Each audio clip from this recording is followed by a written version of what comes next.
Buenos días. No es tarea fácil establecer la línea entre lo correcto y lo abusivo cuando se habla de esos monopolios de compra, que se conocen como monopsonios. O dicho de otra forma, cuando una empresa, en este caso el Estado, tiene casi el monopolio de la compra de los medicamentos y productos sanitarios. En estas condiciones, las medidas unilaterales llevan al extremo de decidir el precio, las condiciones y hasta el pago.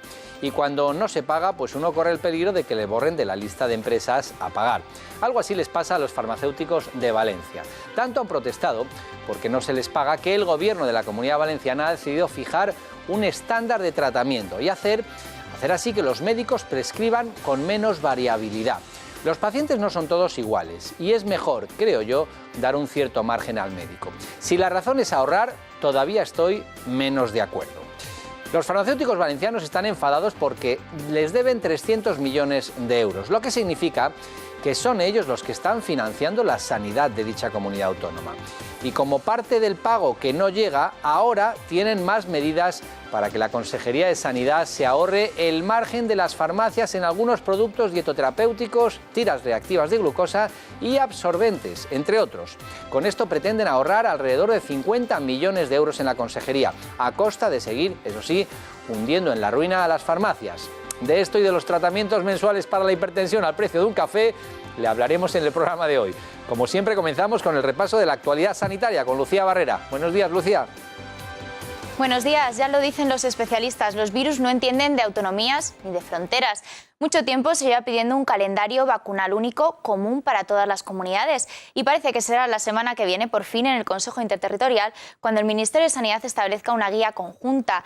No obstante, parece que la propuesta será de mínimos. Por ejemplo, la vacuna de la varicela está establecida a los 12 años, una edad que en el 90% de los casos de esta enfermedad ya se han producido. De hecho, los pediatras establecen la recomendación para esta vacuna entre los 12 y los 15 meses del niño. Otras vacunas que podían generar polémica son las del papilomavirus, por retrasar de los 12 a los 14 su administración, o la del neumococo, que tampoco está contemplada. Y para hablar de todo ello, tenemos conexión telefónica con el doctor Ángel Gil, catedrático de Medicina Preventiva de la Universidad Rey Juan Carlos de Madrid. Doctor Gil, buenos días. Hola, buenos días. A su juicio estábamos hablando, no sé si ha podido escuchar, de ese calendario que se va a establecer en el Consejo Interterritorial, la reunión entre Ministerio y comunidades autónomas. Hay puntos un poco que parece que están en polémica, ¿no? De este tipo de puntos polémicos, como hemos visto, por ejemplo, la vacuna de la varicela, ¿qué mínimos deberían establecerse? Bien, yo creo en este caso que realmente es importante tener un calendario de vacunación único. Yo creo que ese esfuerzo que está haciendo el Ministerio es tremendamente importante.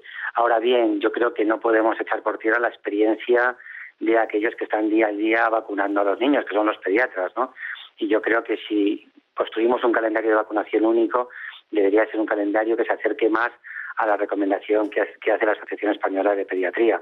Y por lo tanto, si queremos realmente reducir el impacto que tiene la varicela en nuestros niños, sería mucho más recomendable aplicarla en esa franja de edad de los 12-15 meses, ¿no? Y en caso de que se establezca ese calendario de mínimos, que acordarán las comunidades autónomas y el Ministerio el próximo jueves, ¿cree que podríamos estar en la misma situación que antes de tenerlo? Es decir, que las comunidades autónomas vuelvan a establecer sus propias vacunas y vuelva a haber desigualdades entre autonomías. Yo creo que en el fondo las desigualdades son más de tipo económico, ¿no? Y lo que habría que resolver quizás sean esas desigualdades desde el punto de vista económico. Pero es verdad que si en algo no hay que recortar en esta vida es en prevención, ¿no? Y yo creo que precisamente todo el esfuerzo que hagamos en prevenir estas enfermedades va a ser un ahorro a largo plazo en sanidad y un ahorro también para la salud de la población. Por lo tanto, yo creo que es una estrategia un tanto errónea, ¿no? En definitiva, no dar un paso atrás, ¿no?, lo que se ha conseguido. Claro, porque además es verdad, lo decimos muchas veces, ¿no?, que el mayor éxito que tienen las vacunas es que estas enfermedades dejamos de verlas, ¿no? Y pensamos que porque ya no están y ya no las vemos es que no van a volver nunca más, y no es así. Estos virus conviven y bacterias conviven con nosotros, con lo cual el virus de la varicela o del sarampión o de cualquier otra enfermedad para la cual tenemos vacunas, si dejamos de vacunar van a reaparecer todas ellas, ¿no? Entonces nos podemos llevar una sorpresa, como ha pasado en el Reino Unido, cuando bajaron la cobertura de vacunación de sarampión pues de grandes epidemias de sarampión, ¿no? Y sería una pena, ¿no? Podemos volver a lo que sucedía en España a inicios de los años 80. Yo creo que no nos podemos permitir retroceder de esa manera. En sanidad podemos retroceder en muchas cosas, y eso realmente yo creo que este país no se lo puede permitir, porque recuperar luego eso nos va a costar muchísimo más tiempo y mucho más dinero, ¿no? Profesor Ángel Gil, muchas gracias por habernos acompañado y seguiremos muy pendientes de este tema la semana que viene. De acuerdo, muchísimas gracias. Y cambiamos de asunto porque la ministra de Sanidad salía de nuevo al paso esta semana por las críticas vertidas en el Congreso respecto a su gestión al frente de la cartera. Mato reiteraba los logros de estos meses. Lo que justifica mi presencia al frente del Ministerio, como no puede ser de otra manera, es la confianza del presidente del Gobierno. Pero mire, señorías, cada día dedico más energías a trabajar para garantizar la salud, el bienestar y la igualdad de todos los españoles. En poco más de un año hemos reconducido la quiebra de 16.000 millones que ustedes dejaron en la sanidad y, además, hemos ahorrado entre todos 1.400 millones en gasto farmacéutico. Estamos garantizando un único sistema nacional de salud público, universal y gratuito, y lo estamos haciendo económicamente sostenible para el futuro. Hemos llegado a acuerdos con las comunidades autónomas para que todos los españoles tengan acceso a las mismas prestaciones con independencia de donde vivan. Y a pesar de las palabras de la ministra, lo cierto es que la situación de los impagos de las administraciones a los proveedores sanitarios no ha hecho más que empeorar. En el caso de las empresas de tecnología sanitaria, en solo un año la deuda de las comunidades con estas empresas ha vuelto a dispararse y asciende ya a 3.000 millones de euros. Desde el PSOE se califica de preocupante que las comunidades hayan acumulado en un año el equivalente al 56% de la deuda que habían sumado en los 5 anteriores, y todo ello pese a las medidas de recorte puestas en marcha. Por otro lado, el horizonte que se dibuja para las oficinas de farmacia españolas que se ubican en comunidades autónomas que no hacen frente a los pagos de las facturas no parece tener una solución a corto plazo. La situación en Valencia y Cataluña, donde, por cierto, de momento las boticas no echarán el cierre, es especialmente crítica. Desde Europa, mientras, vienen nuevas leyes que podrían servir de ayuda. La cultura de la morosidad pública tiene más difícil seguir sus pasos actuales desde el 16 de marzo. Esta fecha marcaba el plazo en el que los Estados miembros de la Unión Europea tenían que haber incorporado en su ordenamiento jurídico la directiva sobre la morosidad en su verificación modificada. Bruselas obliga a las autoridades públicas a pagar los bienes y servicios en un plazo de 30 días civiles o en 60 por circunstancias muy excepcionales, de modo que si los cumplen deberán abonar intereses de demora. Las empresas, por su parte, deberían pagar sus facturas en un plazo de 60 días civiles, salvo que se acuerde expresamente otra cosa y ello no resulte abusivo para el acreedor. Bajo las nuevas normas dictadas por Bruselas, las empresas afectadas por los impagos de la Administración tienen automáticamente derecho a reclamar intereses de demora y también pueden obtener una cantidad mínima fijada en 40 euros como compensación por los costes de ahorro. Además, se aumenta el tipo de interés legal de demora hasta por lo menos 8 puntos porcentuales más que el tipo de referencia del Banco Central Europeo.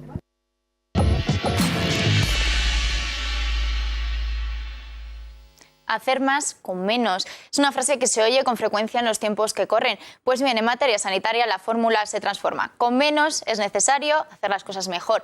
Este es el planteamiento que se hizo durante un encuentro de la Fundación Salud 2000 que versó sobre cómo influye la crisis en nuestra salud. Las dificultades económicas no deben hacer perder de vista las verdaderas prioridades, y es que la salud no puede verse afectada por estas circunstancias. Por eso es fundamental que se garantice la continuidad de las actuaciones que impulsan conductas saludables. El hecho de que en algunos casos los resultados sean a largo término y requiera tiempo de mostrar su coste-beneficio no debe ser un cortapisas. Yo creo que está influyendo en algún aspecto de forma negativa, sobre todo si hablamos no de salud sino de sociosanitario, ¿no? El tema de la ley de dependencia está claro que sí. Ahora, yo creo que incluso en los momentos de crisis económica es cuando se requiere más creatividad, nuevas ideas y trabajo en equipo, y no podemos perder esa oportunidad porque la educación para la salud va a ayudar muchísimo para poder afrontar la sostenibilidad del sistema sanitario. Sin embargo, la crisis ya está acentuando algunos problemas psicológicos que acechan a los trabajadores y provocando un aumento de los casos de ansiedad y depresión. Está suponiendo un alto nivel de obsesión, un alto nivel de ansiedad, un alto nivel de depresión. Es más, hasta de ataques de pánico. Menos defunciones y, sin embargo, más suicidios. Está golpeando no solo al que se ha quedado en paro y que se siente un desgraciado, que se siente incapaz, sino al que tiene un trabajo. Por eso es necesario incrementar la atención en materia de salud mental. Tenemos que educar y educarnos en el conflicto, y en la duda. Pero el gran problema es que al haber crisis, la sanidad se recorta, pero sobre todo se recorta mucho en el ámbito de la salud mental. Y sí se ha demostrado que las herramientas de trabajar con la gente es lo que le permite salir de esos estados muchas veces de depresión e encontrar un trabajo con algo más de facilidad. Y es que los ajustes económicos pueden tener repercusión en los casos de enfermedad grave, como ocurre en las personas con cáncer. Más gente que tienen unas situaciones ya personales, sociales, laborales complicadas, y además se les añade una enfermedad y una enfermedad grave que supone unos gastos adicionales, que realmente se mantenga exactamente el mismo nivel de calidad. Esto no incida en un ir para atrás en acciones de prevención, de detección precoz. Estamos muy preocupados, por ejemplo, con el cribado de cáncer de colon, donde en algunos sitios se ha parado, ¿no? Porque esto es una implementación que se está haciendo gradualmente, y que esto impida que esto vaya adelante con los objetivos que estaban propuestos en la estrategia del cáncer. Y esto supone una gran preocupación. Por eso hoy más que nunca es necesario reivindicar la continuidad a largo plazo de las políticas que tienen como eje la promoción de la salud desde todos los estamentos. Bajo el lema Duerme bien, envejece sano, la Sociedad Española del Sueño pone sobre la mesa datos como que 1 de cada 2 ancianos padece problemas a la hora de dormir bien. Los expertos apuntan que España lidera las investigaciones en materia de alteraciones del sueño, y esta semana se celebraba su Día Mundial. Según datos de la World Association of Sleep Medicine, muchas de las personas que padecen estas alteraciones creen que forman parte del envejecimiento, pero nada más lejos de la realidad. Este año el Día Mundial del Sueño está centrado en las personas mayores. Este año el lema es Duerme bien, envejece sano, y el objetivo es llamar la atención sobre los problemas de salud respecto al sueño que padece la gente mayor. Porque 1 de cada 2 personas mayores refieren, si les preguntamos acerca sobre su sueño, refieren que tienen problemas con el sueño, sobre todo el mantenerlo. Los expertos estiman que alrededor del 50% de las personas mayores que viven en España sufren trastornos del sueño. En este sentido, la relación entre enfermedades neurológicas y alteraciones del sueño se acrecienta. Tanto es así que el trastorno de conducta durante el sueño REM y las alteraciones del ritmo cardíaco pueden ser marcadores precoces de enfermedades neurodegenerativas. En la enfermedad de Parkinson sí que tenemos un marcador muy específico, que es lo que se conoce como trastorno de conducta durante el sueño REM. En el sueño REM generalmente existe mucha actividad cerebral, nuestros ojos se mueven rápidamente. Los pacientes con este tipo de trastorno cambian su contenido onírico, o sea, porque generalmente tienen sueños más desagradables, tipo peleas, persecuciones, ataques por animales, caídos por precipicios, y aquello que sueñan, porque esta atonía muscular se ve afectada, lo vivencian. Los trastornos del sueño primarios, como el síndrome de la apnea del sueño, el síndrome de las piernas inquietas, insomnio y trastorno de conducta durante el sueño REM, son más frecuentes en ancianos. Pero principalmente, generalmente es en las piernas, movimiento involuntario, se mueven sin querer. Entonces esto ocurre cuando se está en reposo, cuando está en la cama, durmiendo, no durmiendo se despierta uno de los movimientos que hay. Por otra parte, los trastornos respiratorios del sueño son las enfermedades más prevalentes en las unidades del sueño. En este sentido, aunque el ronquido y las apneas aumentan con la edad, es necesario tratarlas, sobre todo en pacientes mayores que pueden tener un riesgo cardiovascular. El problema principal es que se ha relacionado con muchas otras patologías, es decir, el dormir mal y el tener paradas de respiración que se acompañan de bajadas de oxígeno produce otros problemas, y esos problemas son bastante graves. ¿Cuáles son problemas graves en este sentido? Por ejemplo, hay evidencia clara de que aumenta el riesgo cardiovascular, es decir, la hipertensión arterial, el riesgo de patología cardíaca, incluido infartos, el riesgo de ictus cerebrales. En definitiva, se debe combatir la creencia de que la falta de sueño está relacionada con la edad, ya que no forman parte de este proceso natural, pues dormir bien es posible a cualquier edad y de vital importancia para la salud en general. Actualmente en España se realizan unas 6.000 cirugías de obesidad al año y cerca de 2 millones de personas podrían ser candidatos a beneficiarse de esta intervención para perder peso. La obesidad es una enfermedad que consume muchos recursos. De hecho, se dedica el 7% del Producto Interior Bruto del país a los tratamientos necesarios para abordar las complicaciones asociadas como la diabetes, el colesterol o la hipertensión. Los pacientes con obesidad grave que se someten a este tipo de intervenciones en edades media de la vida viven 15 años más que los que no se operan. En concreto, la cirugía de la obesidad está indicada en pacientes con obesidad mórbida, en los que ha fracasado el tratamiento médico o en aquellos con un índice de masa corporal mayor de 35 y con alguna enfermedad grave asociada, como la diabetes. La prevalencia en España es del 2-3% de la población, pero si consideramos a todas las personas con obesidad grave, las cifras podrían alcanzar el 8 o el 10% con una mayor presencia en algunas regiones como Extremadura, Andalucía, Albacete, Murcia, Galicia y Canarias. En muchos casos la cirugía es la única solución para los pacientes con obesidad mórbida. Pese a que es una intervención que ha demostrado ser costo efectiva a largo plazo, se estima que menos del 1% de los pacientes que se podrían beneficiar optan a ella.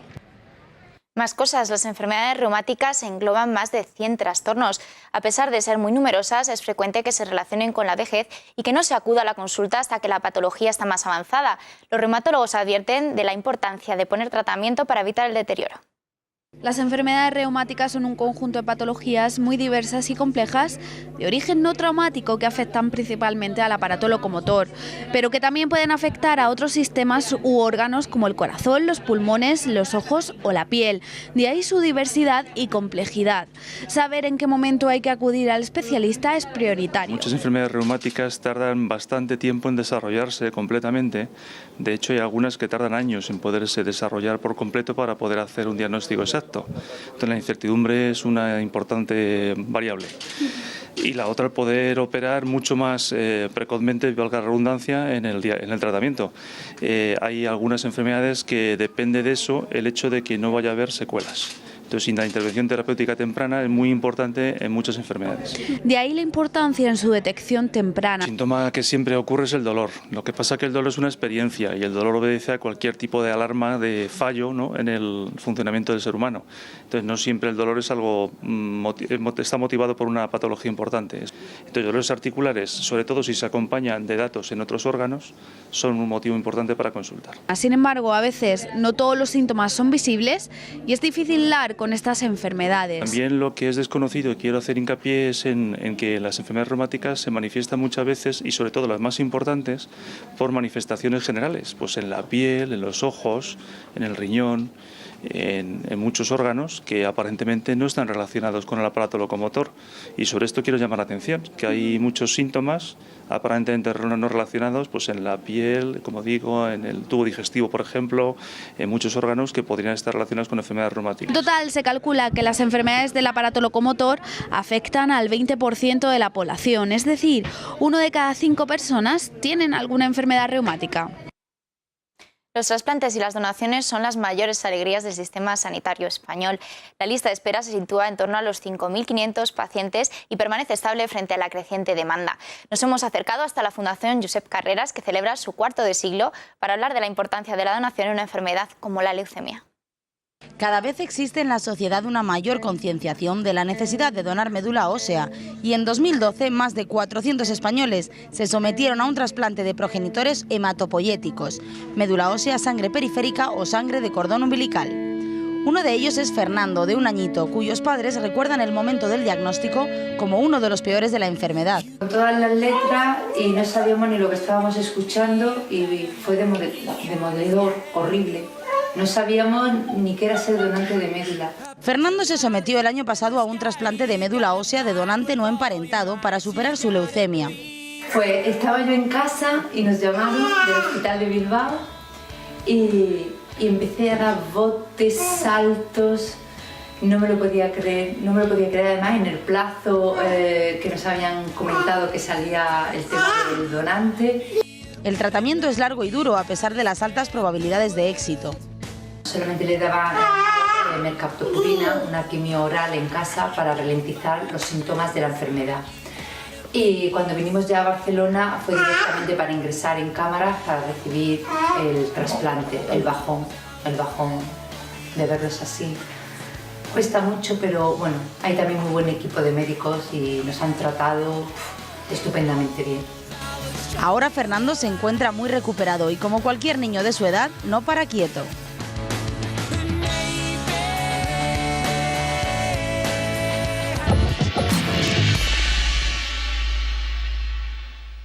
Los españoles pensamos que tenemos buena salud, pero la realidad no dice lo mismo. Este y otros temas en las píldoras de esta semana, no se las pierdan.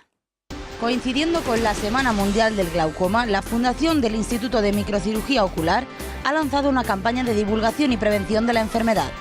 Bajo el lema Rompe el cerco a la visión, lucha contra el glaucoma, la campaña recomienda como principal medida preventiva revisiones oculares bianuales a partir de los 40 años y anuales en caso de pertenecer a alguno de los grupos de riesgo. Entre ellos se encuentran las personas con hipertensión ocular, con alta miopía u otros problemas graves de visión, las de raza negra o asiática y especialmente los mayores de 65 años o con antecedentes familiares de glaucoma, dado el importante componente genético de la enfermedad. La población española está satisfecha con su salud, pero sufre cada vez con más frecuencia patologías crónicas como hipertensión, cifras elevadas de colesterol, obesidad o diabetes. Así se deduce de la Encuesta Nacional de Salud 2011-2012 presentada por el Ministerio de Sanidad.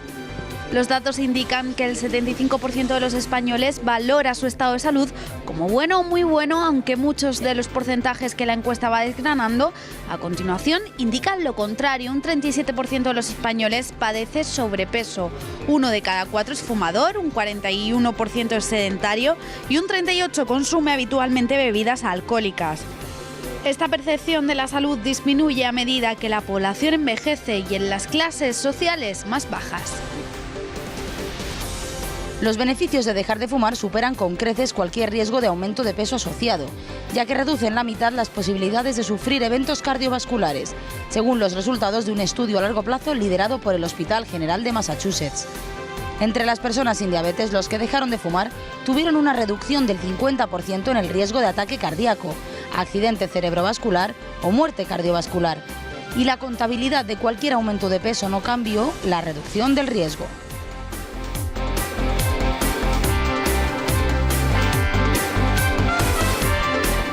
¿Sabían que hoy en día es posible reconstruir estructuras anatómicas de 1 milímetro? De este tipo de intervenciones se carga la microcirugía. Para saber en qué consiste, contamos hoy con el vicepresidente de la Sociedad Española de Microcirugía, doctor José Manuel Rodríguez. Buenos días. Buenas tardes, Silvia. Buenas tardes a todos los televidentes. Quería un poco que nos contaran cómo define la microcirugía. Bueno, la microcirugía es una superespecialización quirúrgica que consiste básicamente en no solamente en la utilización del microscopio para operar, sino en dos áreas fundamentales de trabajo. Por una parte tendríamos la microcirugía reconstructiva de defectos tisulares complejos, bien por traumatismos, por tumores, por resecciones tumorales, bien congénitas, y por otro lado tendríamos la cirugía del nervio periférico. Realmente, ya digo, no es una especialidad médica, sino que es una suerte de superespecialización, como hay otras tantas que comparten diversas especialidades. Lleva años de trabajo, años de dedicación, la exigencia técnica es grande, pero realmente el grado de excelencia que se ha llegado hoy en día con las técnicas que ya están muy evolucionadas, pues permiten tener unos resultados realmente fantásticos en muchas ocasiones. ¿Qué papel juega en la reconstrucción anatómica la cirugía, este tipo de cirugía? Bueno, insisto, hay traumatismos, resecciones tumorales, donde bueno, pues las personas pierden parte de los tejidos, pues pueden perder un trozo de la mandíbula, un trozo de la pierna, un trozo de la mano. Entonces la microcirugía se encarga de reconstruir eso. Esa, ya digo, es una faceta, y luego está la faceta de lo que es la cirugía del nervio periférico.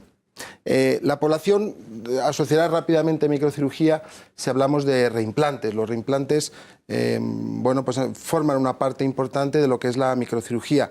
Recientemente, cada vez más se escucha en los medios de comunicación los trasplantes tisulares pluritisulares, como son los de cara, los de brazo, tisulares los de pierna. Que utilizan la propia piel, ¿no?, del paciente y se reimplantan en otro sitio, ¿no? Los trasplantes, o sea, los trasplantes tisulares son, como la gente los entiende normalmente, son trasplantes de una persona a otra.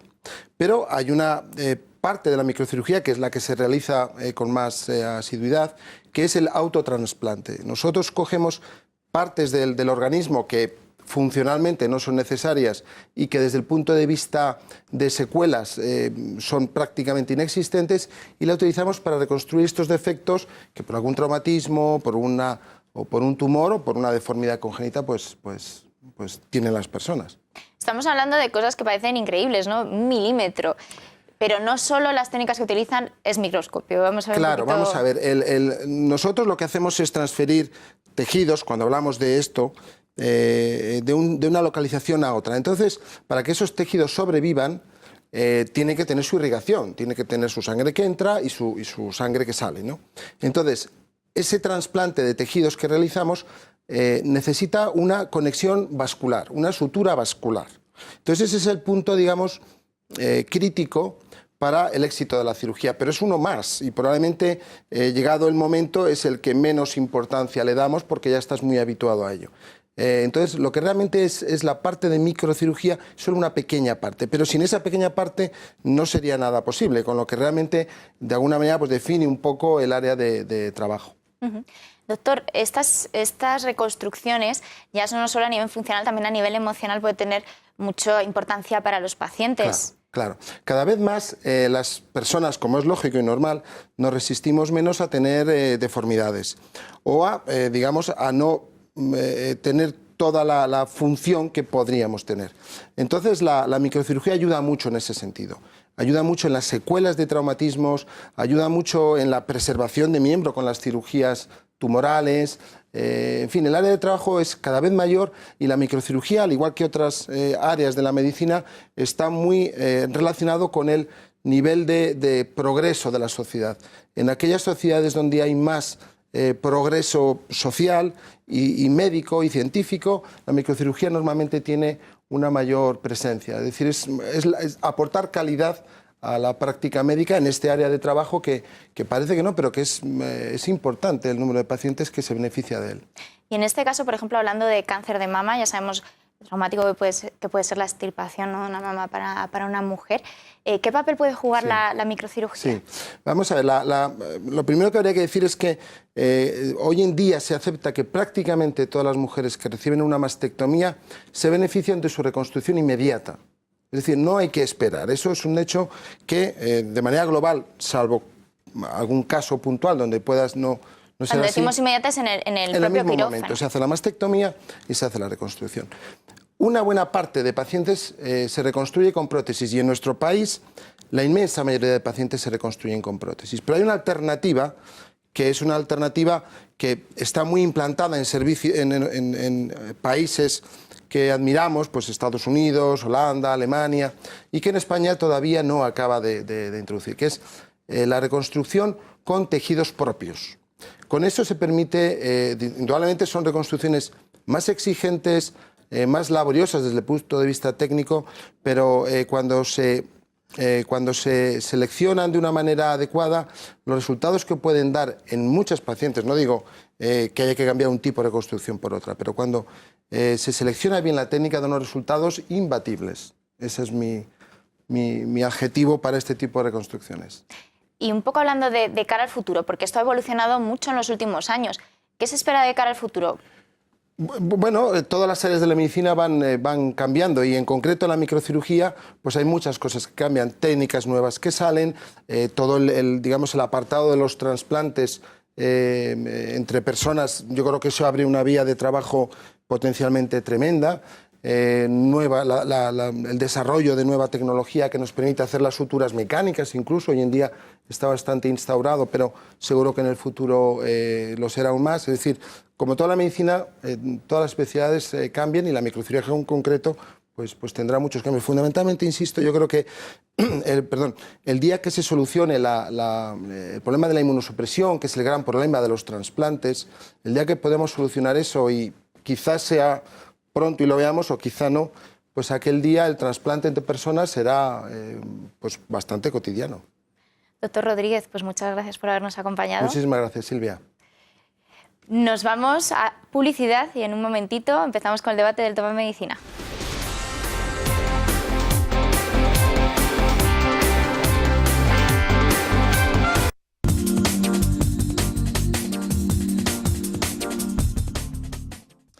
El decreto ley de prestación farmacéutica de la Comunidad Valenciana sigue levantando polémica. La normativa no ha gustado a los médicos porque creen que podría peligrar su libertad para prescribir, ni al sector farmacéutico por las pérdidas económicas que acarrearía.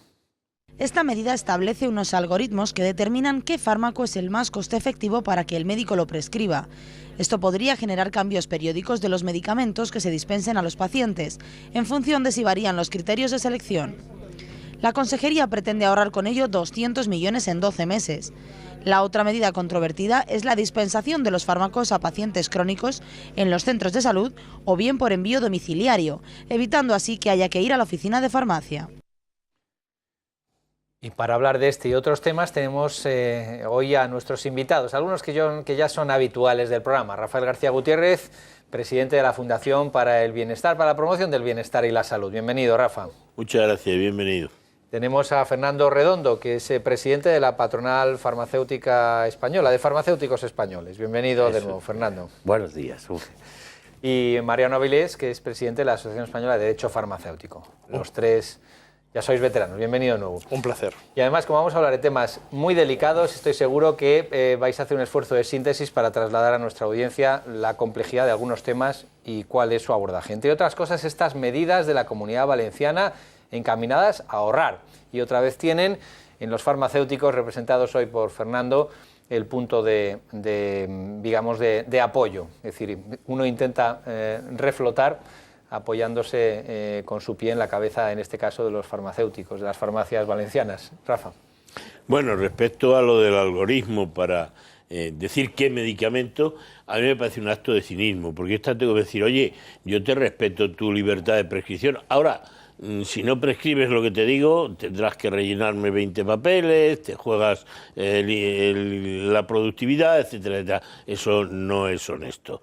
Es decir, no te digo que te vistas, pero mira qué ropa más bonita te pongo. O sea, lo que estás haciendo referencia es que el médico, cuando te tiene delante su pantalla para prescribir en la Comunidad Valenciana, le dirigirán hacia una serie de principios más baratos, principios activos, medicamentos, y si quieres salirse de eso, las trabas y las pantallas se van a suceder, los informes, y eso disuade a cualquier médico que deseará prescribir. Por eso digo que es cínico, porque de hecho no cortan la libertad de prescripción, pero son tales las dificultades que los efectos son los mismos que si la cohibiesen. Y además eso tiene un problema muy grave, porque ese medicamento al que le van a dirigir puede ir variando en función de los precios de los medicamentos, de nuevos lanzamientos, de nuevos precios y tal. Y nos arriesgamos a lo más grave que está pasando y que vengo diciendo ya desde los genéricos muchas veces, y es que el paciente, y sobre todo el paciente mayor, que conoce más los medicamentos por el amarillo y verde y azul que por el principio activo, nos seguimos arriesgando a confundir al paciente, sobre todo al paciente mayor. Y luego nos extrañamos de que un paciente esté tomando pues simultáneamente 3 medicamentos con el mismo efecto. Hay que simplificar, evidentemente. Bueno, siguen más medidas, Mariano, de ahorro. Ahora, ¿te ha sorprendido esta medida adicional, además de un pozo ya bastante seco, que es la Comunidad Valenciana? ¿No te ha sorprendido un poco que den un paso más adelante vía 2 caminos? Efectivamente, recomendar una serie de principios activos que son coste-eficaces, que yo creo que el médico ya los tiene presente. Claro. Y por otro lado, vuelta de tuerca y salida de la dispensación de la farmacia hacia otro lugar. Yo creo que, aunque se toque fondo, siempre hay una posibilidad, y es la de rascar en el fondo y ir un poco más hacia abajo. Sí, profundizando más. O sea que no nos pilla de susto ni sorpresa este tema, ¿no? La cuestión es que estamos, evidentemente, ante cuestiones economicistas, que es lo que prima en este momento, y ante eso, pues tanto profesionales como pacientes, como farmacias, como todo el sector, pues tiene que estar al son que en este momento toca, y toca, efectivamente, ahorrar. La cuestión fundamental es que esto crea un problema importante a la hora de la prescripción, dispensación, a la hora de que el propio paciente pueda identificar y pueda estar un tanto seguro con lo que va a tomar. Y entre todo esto hay una cuestión que es fundamental, y es la inseguridad jurídica a la que asistimos permanentemente, en la que hoy estamos aquí y mañana dejamos de estar para estar en otro sitio bien distinto. Claro, estamos gestionando el corto plazo, y si hay que ahorrar porque hay otro indicador que dice que uno va, en las cuentas de la comunidad autónoma no van a ir bien, pues uno da otra vuelta de tuerca. Claro. Y siempre sois los mismos. Esto no, empieza a ser un poco cansino, ¿no? empieza a ser muy preocupante. Bueno, ya era preocupante antes. Estamos hablando de que la Comunidad Valenciana, en este caso, justifica este decreto ley nuevo en que hay que ahorrar más aún de lo que ya se está ahorrando, que es mucho, y además en un contexto encima de que no pueden pagar ni siquiera con unas facturas en las que ya había mucho ahorro. Es decir, llega el momento en que digan a los ciudadanos, mire usted, no les podemos pagar las medicinas. Se lo tienen que decir bien claro, ese es el problema real, porque no pueden estar continuamente bajando el presupuesto, como han hecho este año, que lo que han hecho es presupuestar un 50% sobre el presupuesto del 2011, que era ya cuando empezaron a no pagar. Y este es el problema que viene. Todo, ¿no? Y claro, no se puede venir con eufemismos, como comentaba Rafael antes, o incluso Mariano, ¿no? El eufemismo el algoritmo de prescripción. Esto es ¿Esto qué es? Un eufemismo que quiere decir, mire usted, le van a recetar lo que diga la máquina, que diga en cada momento la Generalitat desde un despacho. Y el médico se va a tener que ver ceñido a prescribir aquello que ha decidido un organismo que tiene criterios economicistas sin mirar otro tipo de criterios porque no está evaluando al paciente. Y esto es la realidad. Y esto se lo tienen que explicar así de claro a los ciudadanos, que dejarse de eufemismos, de algoritmos y de similares, ¿no? Es decir, a las cosas por su nombre. Rafa, que tú has abierto el melón de que nos digan lo que hay. Nos están proponiendo que sea efectivamente una máquina la que diga cuál va a ser el tratamiento, ¿no? Evidentemente, con todos los problemas que eso tiene. Y a mí lo del ahorro no me sirve, porque estoy de acuerdo que hay que ahorrar, pero hay que priorizar los temas en los que se ahorra. Y no puedo entender que siempre sea el mismo sitio. Mejor dicho, sí lo entiendo, es el más fácil. El único gasto de los sistemas de salud que está 100% controlado no son las sábanas de hospitales ni las comidas de hospitales, no, el único es el medicamento, que le das una tecla y te dice cuánta amoxicilina receta cada médico a qué paciente. Claro, como es el más fácil, es donde ha buscado la peseta todo el mundo, por eso ya no queda. Porque es tan fácil que es donde la han buscado todos los gobiernos, dicho sea de paso, porque esto no es nuevo. Pero claro, llega un momento en que ya... Y estamos poniendo en riesgo la calidad de los medicamentos. Las empresas farmacéuticas no son entidades de beneficencia, tienen que ganar dinero. Y si nosotros les restringimos de tal forma, ellos restringirán en investigación y en otras partidas. Vamos a pasar a un tema que tiene que ver con esto último que estás dicho. Prepárate, Mariano, porque abres tú la ronda. Y tiene que ver con los precios de los tratamientos. ¿Sabían que un tratamiento mensual contra la hipertensión cuesta como una barra de pan? ¿Se imaginan el coste que tiene solo el cartonaje y el envase de los comprimidos de este medicamento? Pues bien, el ahorro que plantea el Ministerio para algunas de estas presentaciones hace que pongan en peligro su supervivencia. Algunos de los precios incluidos en la orden de precios de referencia que ha publicado el Ministerio de Sanidad rozan lo absurdo. La devaluación que han sufrido varias prestaciones sobrepasa los límites comerciales y con ello se pone en riesgo su existencia. Así, tomar café hoy es más caro que controlar el riesgo cardiovascular durante un mes. Tratar 70 dolores de cabeza es más barato que tomar una cerveza. El ahorro que pueden producir estas depreciaciones es nimio en comparación con el valor que aportan los medicamentos a la sociedad. Bueno, ¿quién nos iba a decir hace un tiempo, tampoco no muy lejano, que el precio de los medicamentos iba a estar por debajo de las cosas que, pues, estamos hablando de un café, una barra de pan, y no estoy hablando del precio del tratamiento de un día, ¿no? Un mes, como hemos oído. Mariano, esto... Pues mira, antes lo apuntaba Rafael. Rafael ya lo decía y lo decía bien. Es decir, no se puede poner en riesgo la investigación, el desarrollo, toda la inversión que hace la industria farmacéutica para que los medicamentos salgan al mercado, para luego pues tener lo que tenemos. Es decir, hay que valorar las cosas en su justo término. Ni tenemos que pasar de no valorar lo que es el medicamento por parte de los ciudadanos y coger el medicamento a manos llenas y llevárnoslo a nuestra casa y tenerlo en nuestros botiquines particulares, a pasar al lado contrario, en el que el tener un medicamento es algo ridículo y pone en riesgo precisamente que ese medicamento pueda estar en el mercado, porque evidentemente cuesta. Si por debajo de ese coste está el precio por el que se puede comprar, ¿Quién va a fabricar y quién va a tener un medicamento en el mercado a ese precio? Es cierto que hemos pasado de un extremo a otro y de qué caros son los medicamentos a que aparezcan con los reales decretos de disminución de precio la noticia de que bajan los precios de los medicamentos y que eso sea bien recibido y bien percibido por la sociedad, a una situación en la cual a este paso no hay forma de sacar rentabilidad ni en la farmacia ni en ningún lado, ¿no? Sí, efectivamente, como decían Mariano o Rafael, no solamente en la farmacia, que evidentemente la farmacia trabaja con márgenes, trabajando en márgenes de PVP de 20 céntimos, pues lógicamente se trabaja con poco. Pero no ese es el problema. Para mí el problema es que haya bajado tanto el precio de un medicamento, y estoy hablando incluso de los de uso hospitalario que aparecen en esta nueva orden de precios de referencia, que hay casos que llegan al absurdo. Efectivamente no llegan ni para poder pagar un blister de aluminio, de los que ya estamos tan acostumbrados todos a utilizar. He visto que hay algún suero incluso que es que cuesta menos que un envase, un casco de cristal de un refresco cualquiera. O sea, devuelves el envase y te dan más dinero de lo que pueden cobrar por un suero que es, bueno, pues algo que está hecho con mucho cuidado, esterilizado, despirogenado, es decir, que lleva un proceso que es laborioso y costoso. Y luego, claro, ¿esto de dónde sale? Pues porque se han inventado otro nuevo eufemismo. O sea, antes trabajábamos con la dosis diaria definida, que es algo que definió la OMS, por cierto, no para aplicar precios de referencia, se está aplicando, pero es que ahora se han sacado lo de la dosis diaria recomendada. Y nuestra pregunta es, ¿quién recomienda?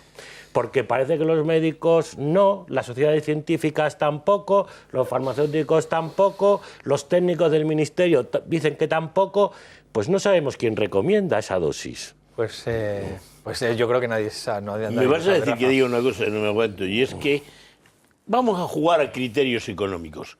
Si se sigue así, lo que tendrá que pagar el Estado por desempleo a los despedidos de las industrias farmacéuticas en los ERES será muchísimo más que lo que el Estado ahorrará en medicamentos. Y no me vale decir, no, es que eso es de otro ministerio. El mío es ahorrar en el precio del medicamento. Cuidadito, que estamos llegando a unos límites que incluso desde el punto de vista económico son absolutamente erróneos.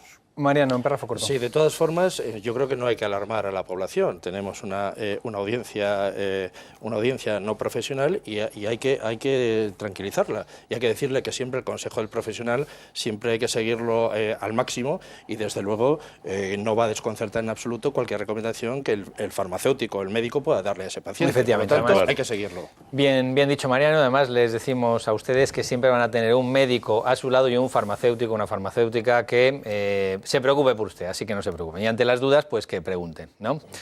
Bueno, de esto y de alguna cosa más vamos a hablarles ahora en la vuelta. No se vayan porque esto se va a poner muy calentito. Hasta ahora.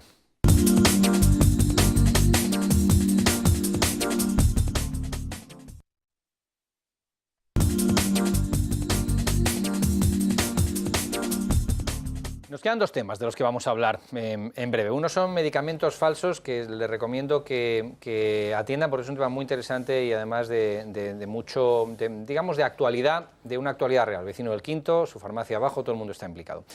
Y también vamos a hablar de la central de compras de productos sanitarios que estableció el Ministerio y algunas comunidades autónomas, la mayoría todas, con el objetivo de ahorrar. Tenía muy buena intención, pero parece que se va a quedar en el camino, y es que el hecho de que el precio sea el criterio principal establecido no ha gustado a las compañías. Por de pronto, la central está suspendida por decisión judicial. Se complican las cosas para la central de compras. Después de que varias compañías del sector y la patronal de tecnología sanitaria presentaran sendos recursos contra su puesta en marcha, un tribunal ha determinado su suspensión cautelar durante 2 meses. Así, la compra centralizada de productos como guantes, tiras reactivas de glucosa y absorbentes tendrá que esperar. Mientras, las comunidades autónomas empiezan a mover hilos para realizar sus propias compras independientemente del Ingesa y no perder oportunidades de ahorro. En el lado contrario se encuentran los pacientes y los profesionales, que no paran de repetir que la central, tal y como está, es un error. ¿Qué es una central de compras y cómo se ha diseñado? Mariano. Bueno, pues para resumirlo muy brevemente, es una fórmula para obtener un mejor precio para la compra de esos medicamentos. De productos sanitarios. De productos ¿no? sanitarios. Sí. Entonces, precio único para todas las comunidades efectivamente, autónomas. Y entonces tienen que concurrir aquellas comunidades autónomas que realmente estén interesadas, que hasta ahora no eran todas, que hasta ahora no eran todas, para efectivamente llegar a ese premio. ¿Qué problemas se le ve a esto de la...? Porque en principio suena bien, ¿no? La idea no es mala, la idea no es mala, porque todo lo que sea comprar la misma calidad al precio más bajo, a mí me parece fenomenal, nos ahorra dinero de nuestros impuestos a los españoles. A mí me parece estupenda la idea. Ahora bien, lo que no puede ser es que el único criterio para decidir a qué empresa compro o qué medicamentos compro, el único criterio sea el precio. Y es de lo que se está acusando, de que el único criterio es el precio. Y eso puede poner en riesgo la calidad. De todas formas, quiero aclarar una cosa. Ha habido una suspensión temporal. Eso no quiere decir que el tribunal haya dicho que no es lícito, que no se puede hacer. Ha dicho, oiga, durante 2 meses déjeme usted que lo estudie en profundidad y dentro de 2 meses le diré a usted si esto está bien o está mal. O sea, que nadie se confunda. ¿No? Sí. Tengo una duda, Fernando.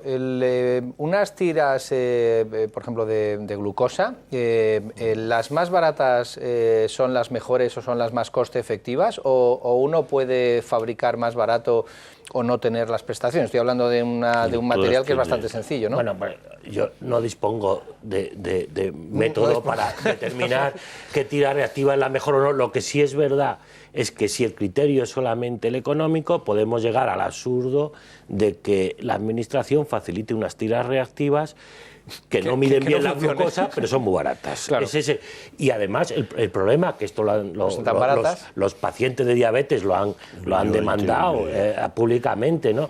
El problema que va a surgir ahora, porque al cambiar las tiras hay que cambiar también los aparatos de medida, que es lo real, que también es caro, ¿no? Y eso produce un mayor gasto. Entonces habrá que estudiar todo eso, ¿no? Santiago, perdóname, pero hay un tema que no debería quedar con confusión. Y Mariano te sigue. Cualquier tira reactiva que está en el mercado es porque cumple con los estándares exigidos por la Administración Eso para es estar. cierto.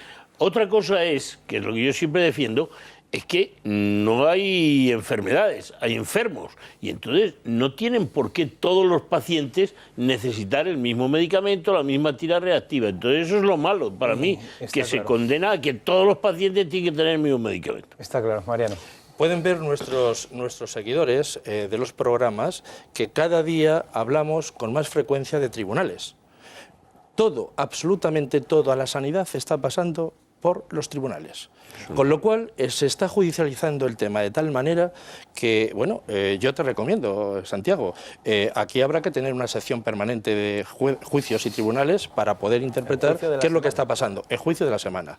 Por lo tanto, es lamentable que todo absolutamente vaya pasando a través de los tribunales porque se hace todo de forma absolutamente precipitada. Sí, con el absurdo, perdona, Santiago, ese es el tema, ¿no? Con el absurdo de que hay probadas o sobradas muestras de colaboración por parte de todo el sector de la cadena del medicamento, incluidos los pacientes, que también forman parte de esa cadena, industria, farmacia, distribución, todos han mostrado su disposición a colaborar. Y es absurdo que te saquen normas por sorpresa, sin haber consultado con los sectores que operan en ello, que pueden dar soluciones. Tengo una pregunta en párrafo corto para vosotros tres al hilo de todo esto. ¿Nos da la sensación de que con la urgencia de que hay que cuadrar las cuentas, llámese sostenibilidad, que también es cierto, se están tomando medidas un poquito precipitadas y que al final están acabando todas judicializándose? Rafa. Yo entiendo que eso que acabas de decir es la razón por la que estamos en los tribunales todos los días. Yo creo que se toman las medidas muy poco reflexionadas, quizá por la urgencia de que hay que ahorrar ya. Que no hay margen. Mariano. La norma no puede ser, no se puede dictar a golpe de ocurrencia. Que en cada momento, en este momento vemos esta necesidad y cambiamos lo que había y lo ponemos en otro lado. Y es lo que decía al principio del programa. La inseguridad jurídica que se plantea es extraordinaria. Y un sector que tiene unos objetivos claros, concretos, económicos y de interés, no se puede variar estas cuestiones de esa manera, tanto para cuestión económica como la cuestión profesional de la actividad diaria. Fernando, ¿estás de acuerdo con...? Estoy de acuerdo con ellos, pero además insisto en esta idea de que efectivamente hay que ahorrar, de eso somos todos conscientes, todos los españoles, no solamente los que estamos en la cadena del medicamento, pero déjennos ustedes colaborar a que se pueda ahorrar de una forma coherente y sobre todo con un diseño a futuro, no tener esa inseguridad jurídica de la que hablaba antes Mariano, que no sabemos mañana qué decreto nos puede salir. Pues nos vamos a ir a los medicamentos falsos, porque os tengo que decir que si la gente, en lugar de pedir medicamentos falsos por internet, se bajara a la farmacia, en el caso de un medicamento de no prescripción, o fuera a ver al médico, pues probablemente las farmacias contarían con más pacientes sanos, porque estamos hablando de un problema de salud, porque la verdad es que cada vez compramos más cosas por internet, eso es bueno, claro, y los fármacos no se están escapando de esa tendencia. Si bien es cierto que aún hay muchos medicamentos falsos que se venden por la red, España tiene que adaptarse aún a la normativa europea en este sentido. La venta de fármacos no sujetos a prescripción a través de Internet será más segura en unos meses. Un Real Decreto regulará este tipo de adquisiciones para evitar la amenaza que supone para la salud pública la venta ilegal de medicamentos. Tras la aprobación de este texto, cualquier farmacia abierta al público que haya facilitado una serie de información básica podrá comenzar a vender a través de Internet. Esto implica que será un farmacéutico el que dispense el producto telemáticamente. Que no me pase como, bueno, yo una vez encargué una armadura a Estados Unidos y me la trajeron de Toledo. Esto es real, ¿eh? Sí. Va a empezar a pasar lo mismo. Alguien encargará un medicamento y se lo traerá al farmacéutico de la esquina. Puede. Ojalá. Puede. Ojalá. Hombre, yo creo que la norma en sí, bueno, es algo positiva, ¿eh? Es positiva desde el momento en que garantiza que por lo menos quien va a hacer esa venta es una farmacia que está legalmente establecida en España y con unas garantías sanitarias. El problema no está en eso, sino que es que la compra por Internet, podrían estar todos esos centros de compra por Internet en España muy legalizados, muy reestructurados y con mucha garantía, pero se podrán seguir comprando en Islas Caimán, por poner un ejemplo. Y entonces, nosotros ya dijimos en su momento, cuando estábamos en periodo de alegaciones de esta norma, que lo suyo, por cuestiones de salud pública, no por otras cuestiones, era regular la compra a través de Internet de este tipo de medicamentos. Y no solamente porque pueda perjudicar mucho a la industria farmacéutica y a sus patentes, o a la farmacia porque pierda clientes, sino porque muchos de esos medicamentos que vienen, además de ser falsos, en muchos casos pueden producir un problema grave de salud pública. Y nosotros hemos hecho la prueba y hemos comprado medicamentos por Internet, y en algún caso me ha venido, por definirlo de alguna manera, unas guarrerías azules envueltas en un papel de periódico, ¿no? Que por supuesto no era la Viagra, que es a lo que me estoy refiriendo, sino a saber allí lo que había, ¿no? Sí lo sé, pero no lo voy a decir para no alarmar, como decía Mariano, demasiado. Yo creo que es grave, y quien está haciendo esas compras ya tiene una responsabilidad personal. Comprar algo sin ningún tipo de garantía, y se lo está tomando y puede perjudicar su salud. Pero es que el Estado tiene obligación de tutelar la salud pública, no puede cerrar los ojos. Cuando nos dicen no se puede poner puertas al campo, mire usted, se pueden poner para muchas cosas, ¿cómo no se va a poder poner para esto? Me estoy acordando de lo escrupulosos que somos a veces con algo sucio con las manos, como para comprar por internet un medicamento que a saber dónde lo han fabricado y efectivamente lo que contiene. Y me estoy acordando del anuncio del Reino Unido sobre medicamentos falsos, que era tremendo, hace 2 o 3 años. Era en un callejón oscuro una persona tumbada diciendo alguien ha cometido un crimen, y eran medicamentos falsos. O sea, todo lo que se compra por internet sin garantías. Yo voy a ser telegráfico. Primero, la grandeza y la miseria de Internet es la misma, la libertad absoluta y la falta de control absoluto. Es imposible. Ni control en origen ni control en destino. Siempre habrá una isla de tapete donde con una batería de coche puedes decir lo que quieras. Primero. Segundo tema, no es ya solo la falsedad o no del medicamento, incluso es en qué condiciones llega. ¿Quién me garantiza a mí que un medicamento no ha estado en un camión de correos a 60 grados de temperatura durante 5 horas? Tercero, y esto es una prueba que puede tomarse como quiera, yo llevo 40 años trabajando en el mundo del medicamento. Jamás compraría un medicamento por internet. A pesar de la legislación que hubiera, yo nunca lo compraría. Debe ser por algo, ¿eh? Entonces, yo creo que no se puede olvidar que la seguridad, calidad y eficacia del medicamento depende del medicamento en sí y de la forma en que se toma. Y para tomarlo correctamente se necesita el consejo y el diálogo con el farmacéutico. El diálogo con el farmacéutico a través de Internet yo creo que está mucho más limitado que en la oficina de farmacia. Mariano. Bueno, pues es un problema real que se complica extraordinariamente cuando se ve que un medicamento puede ser legal en origen y puede ser ilegal en el país de destino. Eso por un lado. Y por otro lado, yo sí quiero darle a esto un tono jurídico desde este punto de vista. Las autoridades investigan y siguen y persiguen toda esta cuestión. Hay lo que se llama la Brigada de Delincuencia Especializada y Violenta, que tiene una sección que se llama Consumo, Dopaje y Medio Ambiente, que se dedica a investigar estos temas. A través de esa brigada se canalizan las denuncias que vienen por vía de medicamentos que se compran por Internet, denuncias que hacen los propios ciudadanos, incluso las denuncias que la propia brigada hace en un momento determinado. Esto quiere decir que evidentemente el trabajo es ímprobo porque la red y el espacio de Internet es universal. Por lo tanto, el problema que nos enfrentamos del punto de vista económico y fáctico es impresionante. Se me ha ocurrido una maldad. Imaginaros que uno pide un medicamento por internet